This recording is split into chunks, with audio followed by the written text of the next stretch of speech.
So, welcome back, and before you on the screen are six mechanical clocks of some kind. Well, this is a timer actually, but it counts. Oh, I've got a bit of a cough. Anyway, this is my last day here for a while, because I'll be going off for another 3 months. So I just thought I'd warn you this time around. So what I'm going to do is today I'm just going to spend the day recording as much as I can about these 6 things, and hopefully I'll schedule that that'll last a few weeks into the period, just so you have something to watch. So yeah, hope you enjoy it, and yeah, this is a little brief thing. Oh, this is also the video which I tell you about some pretty breaking news. First of all, there is another clock I was supposed to include here, and I don't know where it is. Hang on a second. There it is. Right, 7 clocks, and maybe 8 if you include something that is not shown on camera right now. Well, that's a bit of a secret right now, but it will be revealed at some point. So we have 6 plus 1 mystery. So I said I was going to do a beetle next, didn't I? Well, I did practice on one of my other ones. Have a look at this. This is running very well now. It's not wound up, but yeah, I've serviced this and it runs well. So just a preliminary practice, because I may as well, because I've got so many of these things now. And this had the mechanism out, the black one in it, so I put the original hands on, and now it looks like it did when I first got it. No bow, glass. Well, this is actually plastic from a CD case, but it's stiff enough. And legs, and it doesn't have the winders because I put those on the red one. I don't know what this key's from. It says L9 on it. Yeah, interesting. Put it over there. I think actually it might be from a Young'uns. Anyway, I don't know. It came off something else. Yeah, the breaking news. Right, let's move over there. Ooh, look at the size of this table now. Can you see what this is? Ah, it is indeed a ratchet screwdriver driver, whatever it's called. One of those things.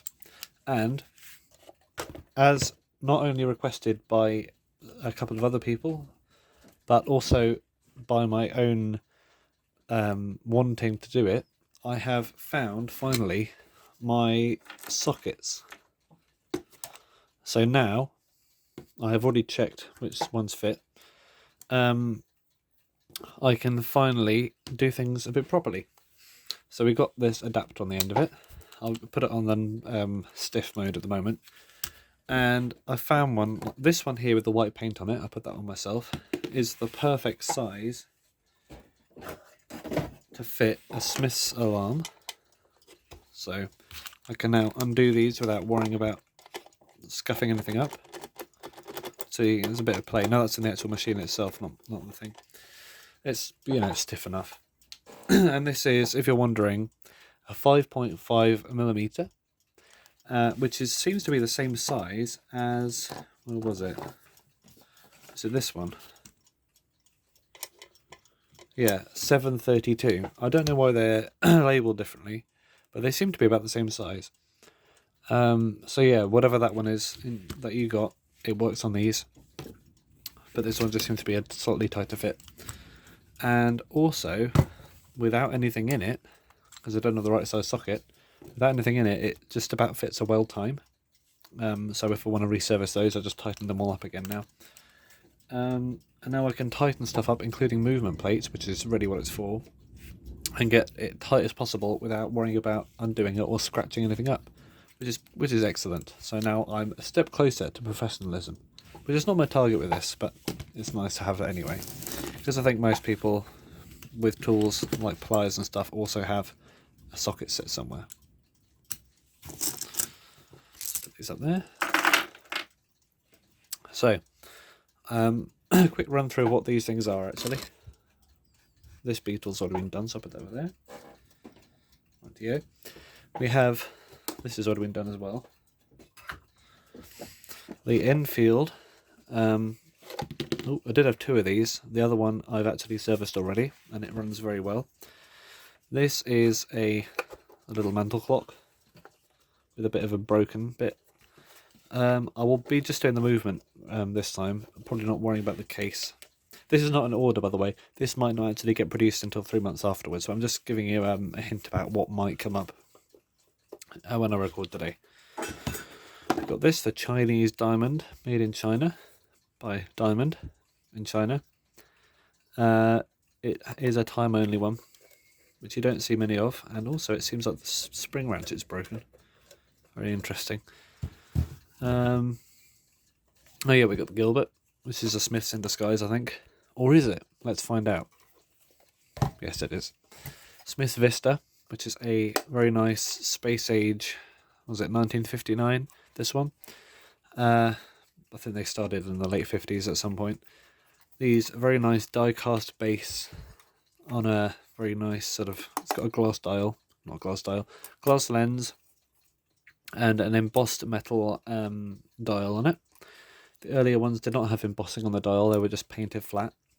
I actually prefer the earlier ones. I used to have one, but I sold it. I keep selling the stuff I like. It also wasn't luminous, I think. Yeah, maybe it's the luminous ones that are embossed, or maybe they just changed it later. But it does not have bolts on the back, or screws, or nuts rather. The later ones didn't have nuts anyway, but around this time in '59, they still had the nuts on the back. And the reason these ones don't is because under there are rubber caps on the end of the pillars, and this is like a sound deadening thing, I think. Next up we have the Beetle, which I sort of promised. Yeah, I found the hands for this one, painted them brown so they match. Not the original hands, they would not have been brown, but they were not the right colour anyway. And brown is the closest I had to black. So this one's a bit of a mishmash, a bit of an oddball. It's got the black back. I need to get some bows for these. I don't know where to find them. I think I'll just have to... I don't know where I can get wire that's thick enough to really bend myself, if you know what I mean. Because if you get to a certain point, the wire that's thick enough to be used on this is not really bendable. I've got coat hanger wire, but that just wouldn't look good. Yeah, Gilbert. The Francis Ringer, made by John D. Francis in Liverpool. Look at that. It is a wind from the back timer, which is pretty novel in my opinion. And finally, this may or may not see the full service series, but it's just a thing of what I did, which I'll just do now actually, because I'm not really going to do a video about the insides of it. Maybe I will one day.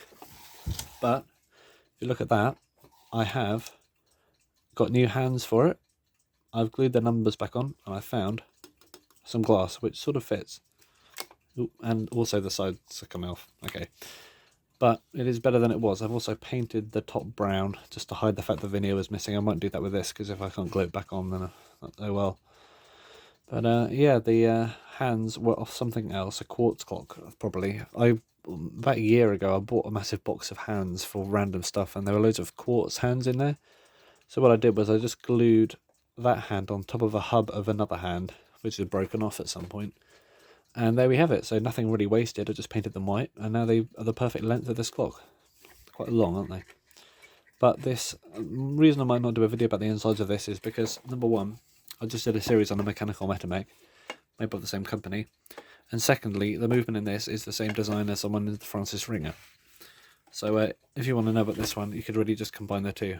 Unless you really want me to see, you really want to see me make a video about this thing, then I might do it. Well, I probably will if you want me to, because it'll be fun nonetheless. So I'll leave this one on service for a bit. So that's that. So I hope you're looking forward to what's coming up. If not, then make sure you tell me by the end of today.